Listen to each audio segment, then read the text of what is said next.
introducing Patsy Egan, the Director of Atlas at Hamline University in Minnesota. Great, thank you. Can you hear me okay?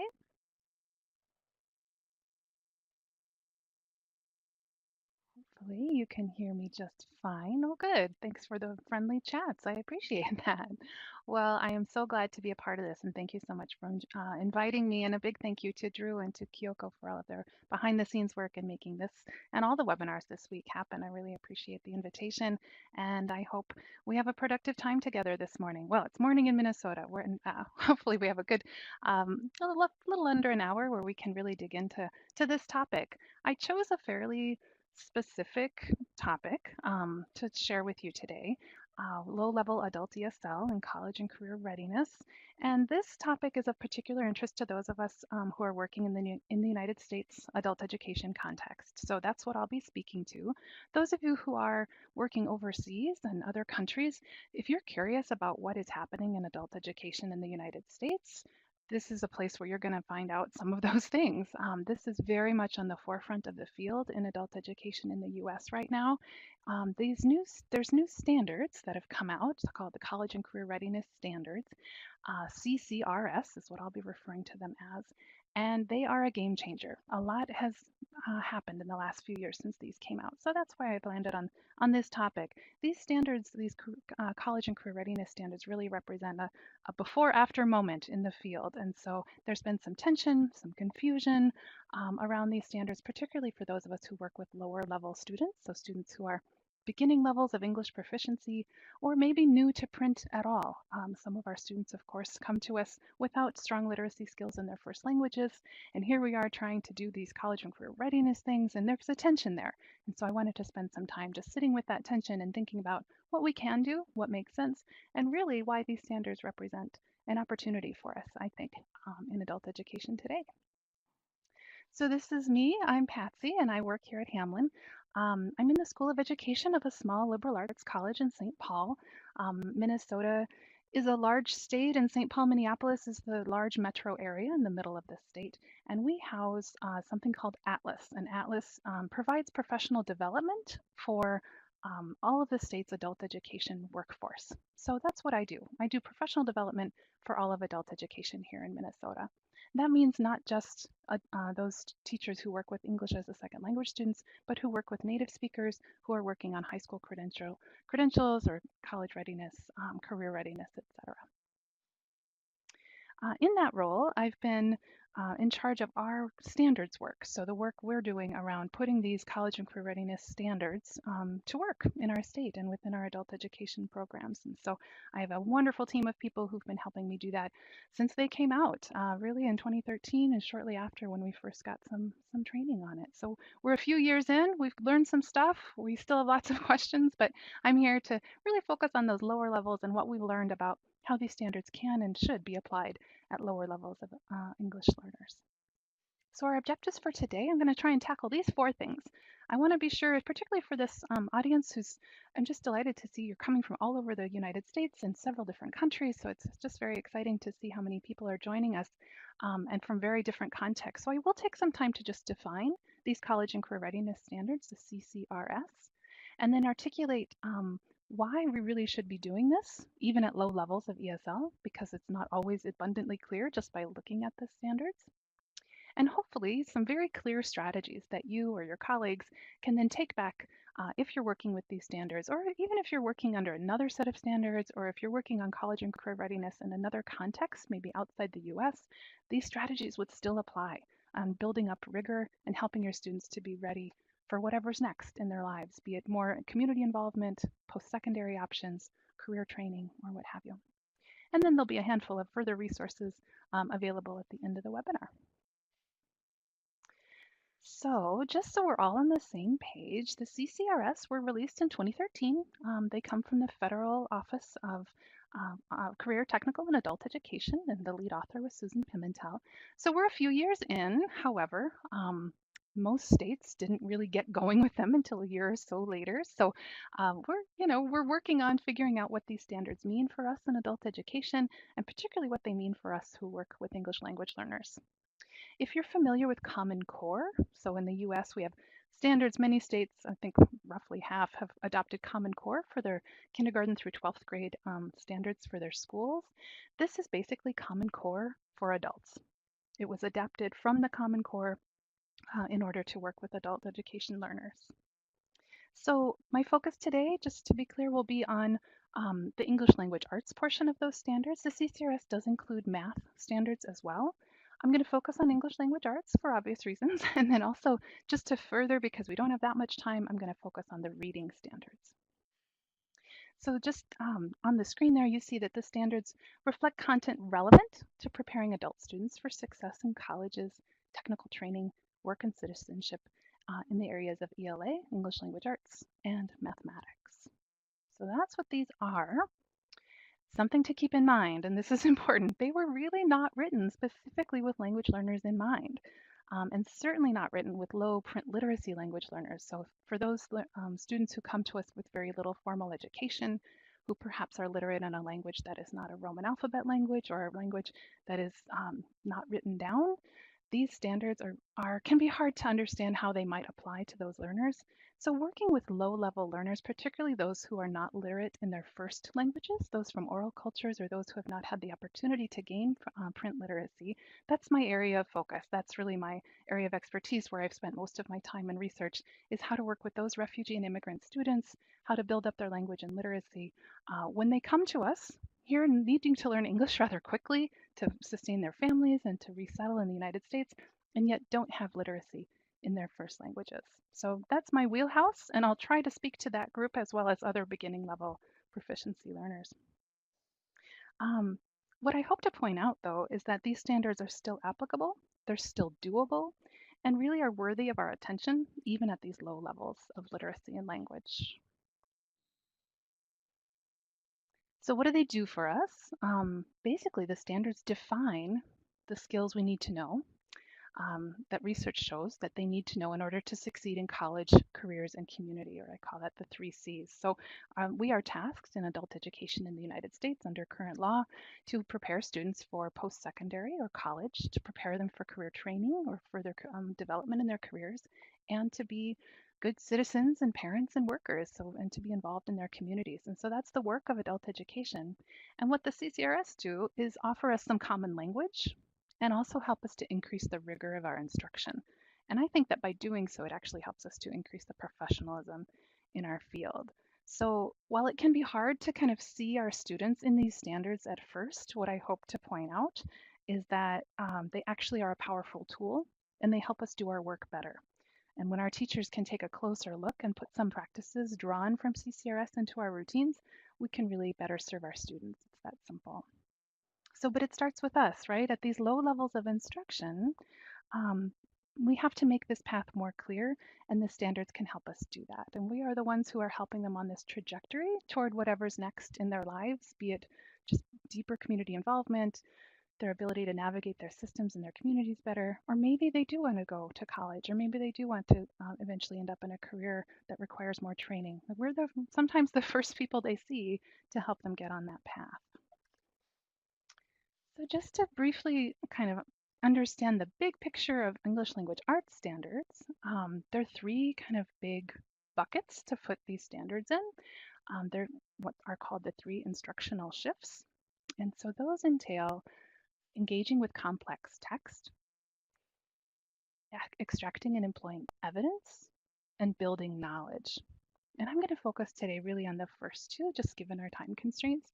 A few ideas for engaging low-level, beginning-level proficiency English learners with complex text and helping them to think about and extract and employ textual evidence. And what that basically means is they have to make an argument based on a text and then support that argument with evidence from the text. This is no easy task. And when we think about our really, really low-level learners who are perhaps really limited in their vocabulary, are still just resettling, this is a powerful thing that we're asking them to do, and it can seem really overwhelming. So what I hope today is think a little bit about what that means for us at the lower levels. And I'm seeing a couple things in the chat that's exactly the group you work with. So great. So I'm glad to hear it. And I certainly welcome your comments and questions in the chat throughout. If there's something that's unclear or if you have something you want to add, please use the chat box. So one thing worth pointing out is that in the college and career readiness standards, there's 5 levels, A through E. E is high school equivalency, so the equivalent of what someone should have by the time they start college. Level A refers to a kindergarten or first grade reading level. So for those of you in an international context, that's like a age of a 5 or 6 year old child. Typical kind of basic reading level, that's kindergarten, first grade, would be considered level A. Level B is second and third grade. So moving up to maybe 6 or 7 years old, maybe 8, right? So, and that, again, that's just trying to give a baseline for our folks who work within a different system. So one thing to be aware of is level A, kindergarten, first grade, is big, right? That's what a 7-year-old can do as far as literacy and language by the end of level A. And when you think about how much time and effort they've put into building those skills, a lot has already happened, right? And I'm thinking about children here. When we think about adults, some of our adults are trying to do this in a very short amount of time. So one thing I like to remind people of is that to an emergent reader, to someone who's new to reading any print literacy, all text is complex, right? It's a lot. There's a lot happening. Level A of CCRS is really, really big. It's through the end of first grade reading skills, and a lot happens during those first few years of schooling. So when you find a text that's supposed to be level A, well, it may look really, really difficult for your early readers, but don't forget the standard is the end point, right? That's important to remember, is what's in the book as the level A standard is the end of that group.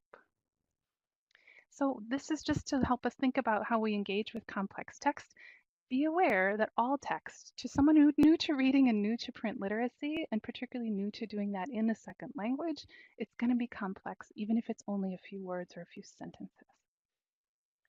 So I like to remind people that text comes in many forms, right? We don't have to only think about text as happening as a written passage. It can also be, like you see on the screen here, it can be print, like a text, like a traditional words, right? It could also be art or a chart or a sign or photo, a video or audio.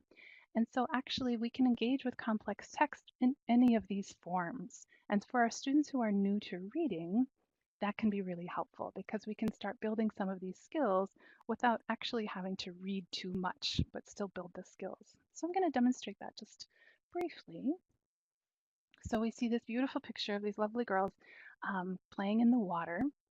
And so visual text, so this is a visual text, right? It's a photo. We don't know where it is, we don't know who they are, we don't know anything except what we see, right? And so it provides, in many ways, a very level playing field for this class. So we show this picture to a class, and we can start working on CCRS English Language Arts skills at very low levels without having to read anything at all, simply by asking, what do you see, right? And so, your students might say, I see children, or I see water, or I see happy, right?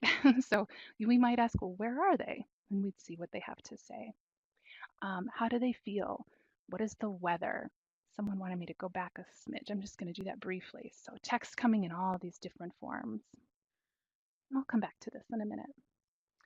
So these are questions we can ask that help us build up all kinds of vocabulary. They're conversing, they're talking to each other about what they're seeing. But as I'll show in a little bit, we can also use visuals like this to help develop skills around close reading. And I'll talk about that in a little bit. Using visuals with language learners, of course, is nothing new, but we can do this and still work on these standards, which I'll demonstrate. So here's another text, right? It's a chart.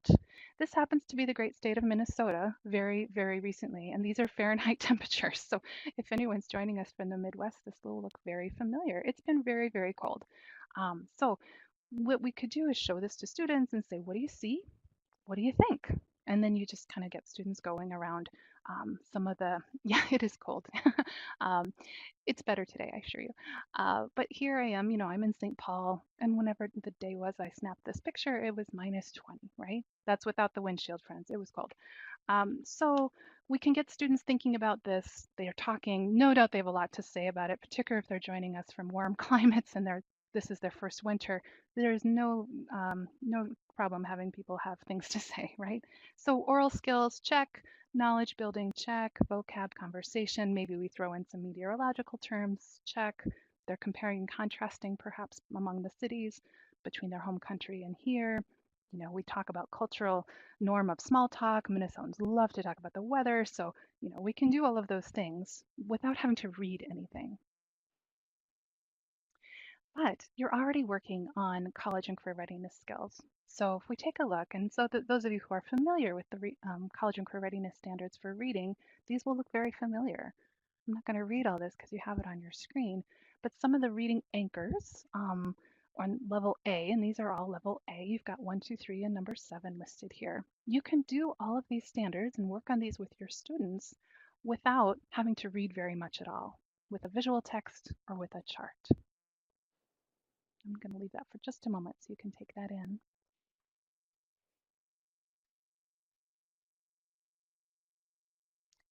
So even though we haven't read a passage in a traditional sense, we have been working on these reading standards, right? And just to reiterate, text doesn't mean a written text necessarily. There's lots we can do to gear up for these reading standards without a lot of print. And our students are still working on these basic English language arts skills. So speaking of basic reading, there's an often overlooked section of the CCRS book that covers reading foundational skills, and I just want to be sure you all know about it because it's often overlooked. And that is the reading foundational skills. So part of engaging with complex text is simply being able to decode the text. There are 4 reading foundational skills. Only 3 of them are in the CCRS book, so that's important to note.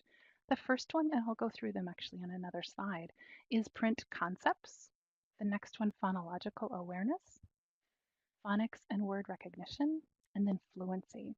And I really think of these as sort of the building blocks to reading. If our students are struggling with these 4 types of skills, they're not going to be able to engage with a really complex text, nor are they going to be able to extract and employ evidence, right? So something to be aware of is we still have to be building these basic building blocks of reading when we're working on CCRS, and those skills are in the CCRS. They're in a separate section. So they're in page 40 to 43 if you happen to have your CCRS book, or there's a link to it in the resources too. It's a small section. It's not often talked about, but it's in there and it's critically important for, in particular for our students who have low literacy in their first languages or are perhaps literate in a non-Roman alphabet language. So just to be clear, these reading foundational skills, so RF, one is print concepts, and this comes to us from Common Core because they actually didn't include it in the CCRS book. I don't know the story there. There's probably a good one, but it's not in there. But doesn't mean we don't know it's important and that we shouldn't include it, right? So let me talk to you a little bit about why I chose this image for this slide. Obviously what you're seeing is kind of the underside of a bridge or a platform of some kind or a dock. So when you're a reader, it's hard to imagine being a non-reader, right? And literacy offers a view of the world that we can't ever unsee. Once literate, you're always literate, no matter what language you became literate in. And so kind of like walking on a boardwalk into the ocean, we only see the boardwalk and the view that it offers, right? We can't see when we're on top of it what went into building it. And the same goes for reading. In order to teach our emergent readers, our readers who are new to print literacy, we have to build that foundation. So that's what you're seeing here.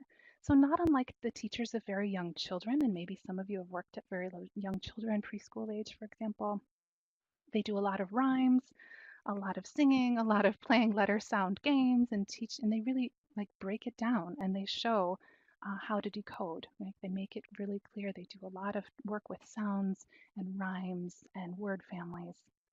For adults, this process is different. There's perhaps less singing and clapping, however, we can still do that, but the skills to become a skilled reader are the same, and they're defined here in these reading foundational skills.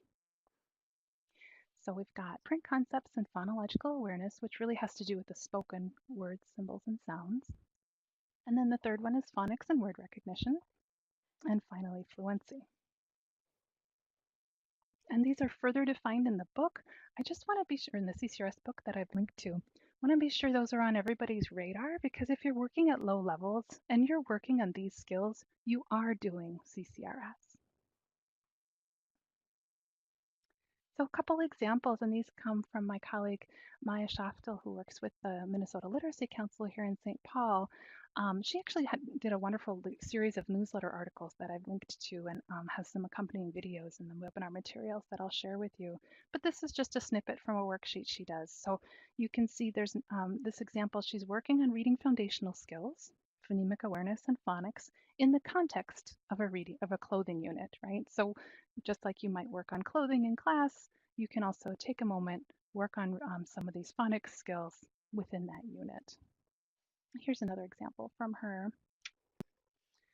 So this was within a housing unit, looking at word families and initial sounds, words that end with the same several letters and sounds. So eep, ite, and oak, and working with those sounds. It's a dictation activity, working with word families within the context of a housing unit. So these reading foundational skills, print concepts, phonological awareness, phonics and word recognition and fluency are critical if you're working on these skills with your low-level students. You're doing really critical CCRS work. And again, there's links to those newsletter articles and some accompanying videos of her really great alphabetics routines with low-level pre-literate adult learners in the materials. So we've talked about engaging with complex text and some ways to make that text accessible to beginning level students who might be new to print, including our kind of expanding our definition to include visuals, charts, and including reading foundation skills in the instruction.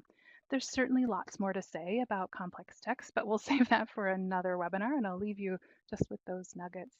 But the next instructional focus I want to share is around evidence. And that is keeping the text central to the lesson and making claims about a text, and then supporting those claims with evidence from the text. Now, this is often easier to picture at higher levels of English proficiency, where you might have more advanced students reading opposing viewpoints on a topic. Maybe you structure a debate, or they write an op-ed piece or something on a current event, and they have citations in their research. Like, we can picture doing that with higher level students. It can be really hard, however, to think about how this works at low levels, and so that's why I want to take a little time. So I've spoken with a lot of teachers of low-level ESL students who seem to have this sense of, you know what, my students don't even know the word evidence, and you want me to do what? Like, it just is really hard to picture. And I get it, it really does seem like a stretch. But actually, we already saw an example of this. So when we saw these cuties here playing in the water, um, we already saw an example. So two of our greatest assets around building the ability to extract and employ evidence at low levels are simply the questions that I've marked with gold stars because they're so important. How do you know? And what makes you say that? So those are gold stars. Those are ones to remember. How do you know? And what makes you say that? So how might that play out in the classroom interaction? Well, the teacher might say, what do you see? The student might answer, the girls are happy. And the teacher might say, well, how do you know? And the student says, she is smiling. So it's a simple interaction. It's not hard to picture beginning level students having that conversation. They didn't have to read anything. And yet, what happened was the student was making a claim about a text and supporting that claim with evidence from that text. Like, we just saw that happen in this very simple interaction. So boom, using the question, how do you know? The student reread the text and supported her claim with evidence. It might not look like it does at higher levels of instruction when students are using citations and parentheses, but the skill building is the same actually. So let's look at another example. So this one uses Ventures. It's actually the third edition, not the first, but it's also on page 32. And a shout out to my friend and colleague Dan Bruschi in Hopkins, Minnesota, who shared this with me. So using just this visual from Ventures, which many folks in the US use, of course, you might ask the question, where are they? Right? Where is this family? And you might ask, what time of day is it? And just get them talking about those two questions. And as they start answering, you can use your gold star questions such as, how do you know? Show me where you found that. What makes you think so? What in the text makes you say that? And, boom, you're actually already doing the work, right? You're already having them um, look at the text again, reread it, which is one of the tenets of close reading, and support their answers with evidence from that text. So there's a resource that, yes, it's in the webinar space that you'll be able to download. And I've put the gold stars there just so you remember what I'm referring to. This is a list of text-dependent question stems that are tailored for low levels of literacy and language proficiency. And what we did was take some that we had found from Common Core and make them more accessible, a little more palatable for lower level students, and put those stems in a document. And this was compiled by some of our Minnesota adult educators. So there are no doubt many, many more things you can do, but this is at least a place to start if you're new to some of this work. And yeah, our host mentions that it's available for download um, in the resources. So one of the greatest things is to just be able to say, show me. Like, how do you know that? Show me. Or point to that. Or what makes you say that? Okay, let's look at a couple more examples of this because it can be kind of hard to picture. So this is yeah, I see Dolores mentions it's a good way to teach critical thinking. Absolutely, because they have to support their answer, and that's a tenet of critical thinking is not just having an opinion for the sake of having an opinion, but having one that's based in some sort of reason, right, that you're able to articulate. So I don't work for the Minnesota Literacy Council, but gosh, they do great work. So I'm sharing one of their stories with you here. This is just a simple story from one of their story banks. It's one of the links in your materials. It's free and available to you. In fact, a lot of great stuff on that website.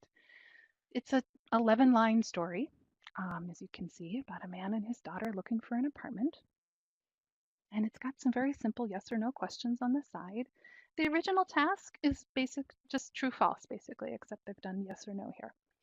Something we've all done, right, to check students' understanding of a reading task. So certainly a very solid, straightforward task, but we can sort of CCRS it by having them to say why, right? So for example, they live in a house. No. And then maybe they have to highlight the word that tells them that that's not accurate, right? Or it gives them the reason they wrote no for number one. So using highlighters or, marking of some kind of the text, it forces the students to reread, again, a tenet of close reading, and support their answer, which is one of those skills that really is important as they get into higher level work, particularly as they head towards college or career training. Here's another example, this one from Talk of the Block. You could have students use highlighters to practice WH questions. So for example, these sentences in this particular book are already numbered, so that's handy. And I think numbering sentences and paragraphs or pictures in a series is a particularly great way to start this because then you can very easily go back to the text and all be on the same page. So using highlighters, for example, you could have them highlight blue for who and yellow for where. Okay, so for example, you could have them say Liz and Ben, and they have to highlight that in blue, or Hilltop School, they have to highlight that in yellow. Right? So a simple way to practice some of these WH questions. So just to back up here, as we're employing textual evidence at low levels, we're asking students to show me, right? Where do you have that? Why do you say that? What makes you say that? They can do that orally or via gesture if they're quite new to English. They could use highlighting to cite evidence from a text. And they can use numbers to cite a line or a paragraph or a picture. So just some simple ways where they can really go back to the text and tell you why they're supporting or how they're supporting their answer. Why would we bother doing this? Well, close reading with students gives them multiple opportunities to go back to the text and answer questions. And it makes them go into more detail and really think about some deeper questions too. They can really, what I find really interesting is you get to see what they're thinking. So by doing close reading and by having them highlight their answer or support their answer or tell you how or why, they really have to make their thinking visible, which is just a very important part of the college and career readiness standards, both for English language arts and for math. There's a really strong connection among both sections about making your thinking visible, articulating your argument, and being able to support your argument with some sort of reasoning. So that goes across both sections, both English language arts and math, and really helps students to prepare for what's next in their work, in their lives. So just remembering that those gold star questions can be very, very helpful. So by way of review, we've just, with these very basic examples where they're highlighting and numbering and referring to the picture, we've talked a little bit about engaging with complex text and extracting and employing evidence. And we can see we've been working on all of these reading standards at the basic A level, which is kindergarten, first grade reading level, already, with really not having to read at a very difficult level at all, or not at all in the first couple of examples.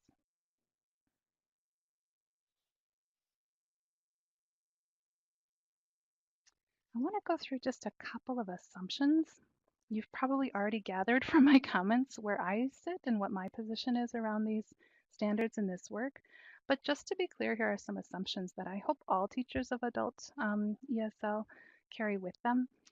CCR standards define the key skills that our adult ESL students need, and all adult students, native and non-native speakers, are capable of doing this work. That is a key assumption and a belief that if we don't have, we are setting our students up for failure.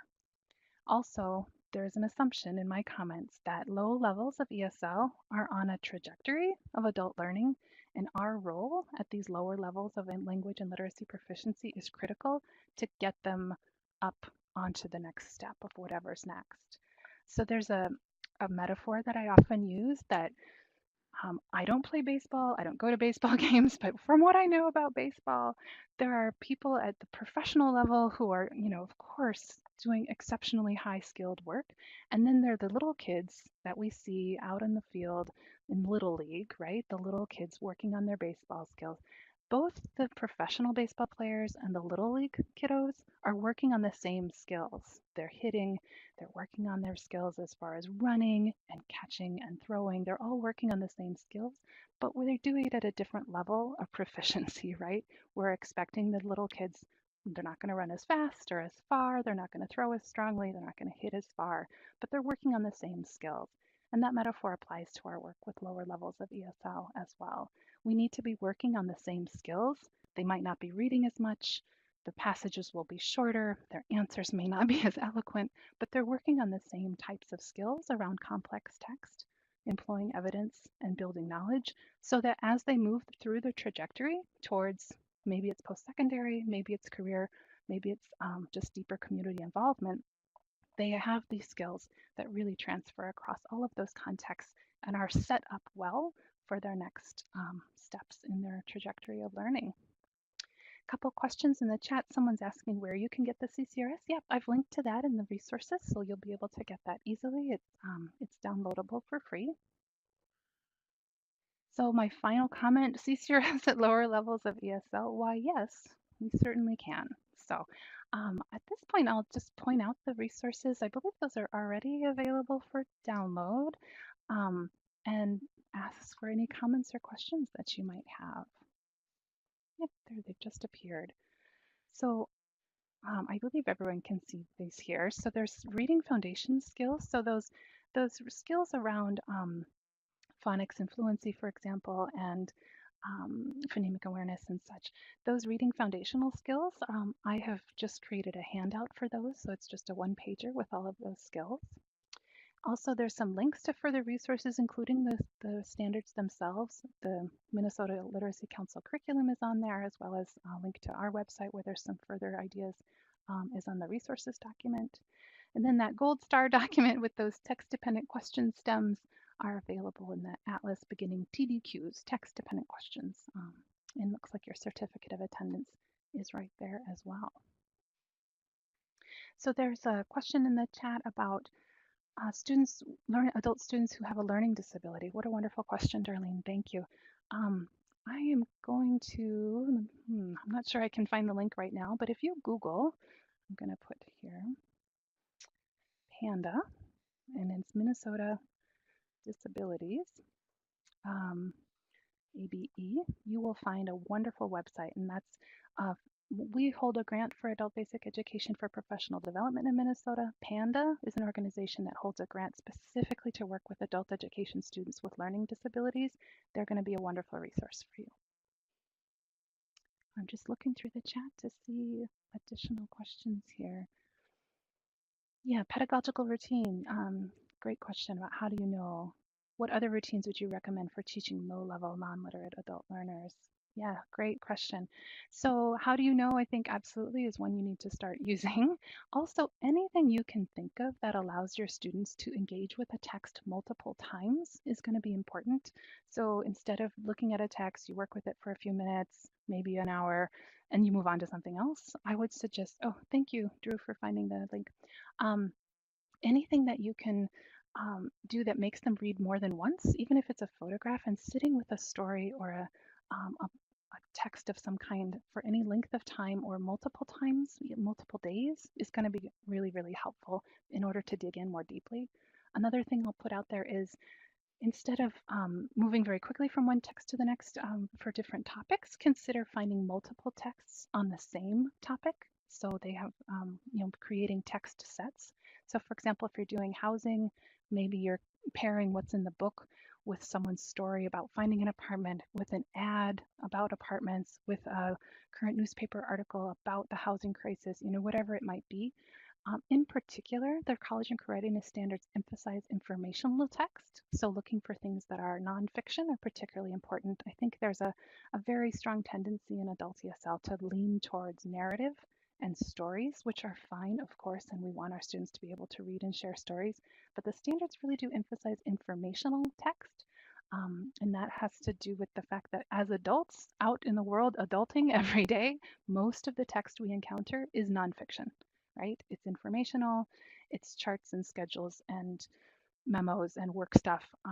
It's not necessarily fiction, and yet that's the emphasis in a lot of adult ESL classes. So while there's absolutely no reason to stop doing narrative work in your classrooms, it's important to add informational text as well to build knowledge. So those are the things that come to mind. Good resources for adults around phonics. Great question, Sandy. So there's a lot, actually. I would suggest spending a little time on the Atlas website, actually, and I'll put it here in the chat, atlasabe.org, and then you're going to go to our EBRI library. You'll look around a little bit for it, but you'll find it there in atlasabe.org or EBRI. EBRI stands for Evidence-Based Reading Instruction, and we have a really strong compilation of great stuff for working with phonics. Our literacy coordinator here, Marn Frank, is just a superstar when it comes to alphabetic stuff, and there's a great deal there. In particular, I would suggest looking at the BAT, which is Basic Alphabetics Tests and Tools, which is downloadable for free at that same website, so you'll find that. I'm looking to see if there are any additional questions here. Someone's having trouble with their certificate, but I'll let someone else take that one. I'm not seeing anything that's jumping out, so I will stick around though if there are additional questions. And as you're looking through the materials, in particular, there's a really great video series that we just finished up. It was a partnership between Atlas, so my organization, and the Minnesota Literacy Council, where we were able to produce 3 videos of adult ESL classrooms focused on CCRS. And actually, one of the teachers in the 3rd video we released just last month is Dan, who's highlighting routine you got to see in the slides. Dan, just you want to see him teach, trust me. So you're going to want to find that video. The other 2 are just equally great. One from a teacher, Jessica Jones, at a higher level, kind of a pre-GED level. And finally, a very, very low pre-literate level with Nikki Alaldi at the Lindell Neighborhood Association doing a wonderful breakdown of a reading where you can really see how she scaffolds up to a reading with pre-literate learners. So those CCRS videos are available in the links as well, and those are free for download. I think we put them up on our Minnesota ABE YouTube channel too. Sandy asks about heavy accents and phonic sounds. Yeah, And that affects fluency, it affects reading, it affects all sorts of things, right? Of course, the goal is intelligibility and being able for students to communicate with each other. We've developed quite a lot of work for teachers. There's a pronunciation study circle that I can recommend the resources from, and that there's a facilitator guide at the Atlas website. Let me know, who is it? Sandy. Sandy, if you're having trouble, feel free to email me directly and I can help you with that too. There's a couple of people in particular that would be just great resources for you that I'd be happy to put you in touch with. I'm just reading along here. Give me one moment. CCRS addressing the role of cultural competence. Interesting. I'm wondering whether CCRS in the field of adult ed do justice to sustaining adult cultures in addition to learning the cultural practices. Wow, what a wonderful question. I'm so glad you asked it.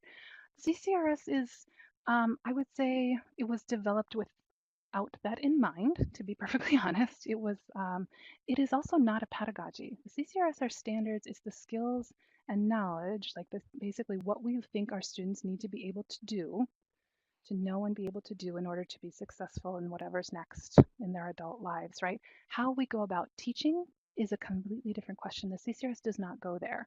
The CCRS is not curriculum. It's not a pedagogy. It's not a set of methods. So how we go about teaching it can either be culturally competent and culturally relevant or not, right? What a wonderful question. I'd love to delve into that deeper actually with you. If there's something you'd like to discuss more, I'd be happy to talk about that more.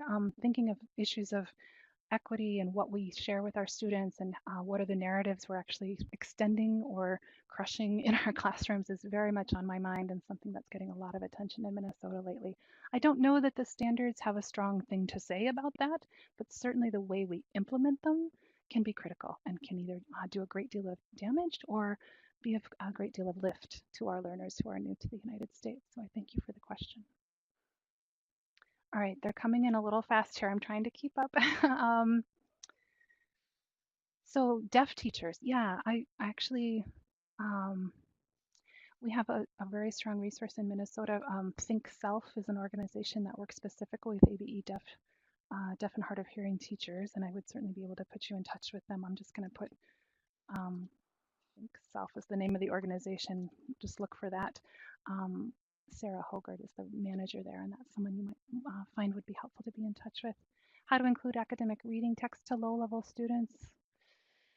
I mean, there's just more to say, right? I mean, we've scratched the surface here. Maybe there's means for us to have another webinar together at some point where we can start thinking about these academic reading skills at lower level students. We've started the conversation here. There is certainly more to say. So I appreciate the question and maybe someone can jot that down for a future webinar topic. That would be a great one. Yeah, accessible for deaf teachers. Susan, that's such a great question. I would again direct you to Think Self. Um, Not my wheelhouse, going to be honest, but I know people who know stuff. So I'd be happy to put you in touch with people who certainly are going to be much more helpful in that area. We serve a lot of deaf teachers here in Minnesota, but as far as coursework specifically for them, we do have a CCRS online course that would be completely accessible to our teachers. And I know that the videos that we've created, we've taken the time to have those subbed or captioned by a professional service, not just that free stuff, so that those would be available. So CCRS is called CCRS Foundations online course. It's done through through the Schoology platform, and you can find that through the Atlas website. I've just chatted that basic information, but if you have trouble finding it, let me know. The CCRS Foundations course would easily be accessible to anyone with a hearing impairment. Simplifying text for low-level ELLs. Sue, thank you. That's an interesting question. I would actually suggest not simplifying text. I would suggest finding texts that are already going to be accessible or doing it in chunks or scaffolding up to it. I would highly suggest the CCRS video, specifically the one with Nikki Alalde, because she does exactly that. And you can find a link in there. It's going to be on the MLC website too, in Minnesota Literacy Council under educators, and then look for classroom video. And there's it's a full hour video with some really terrific scaffolds and routines that are shown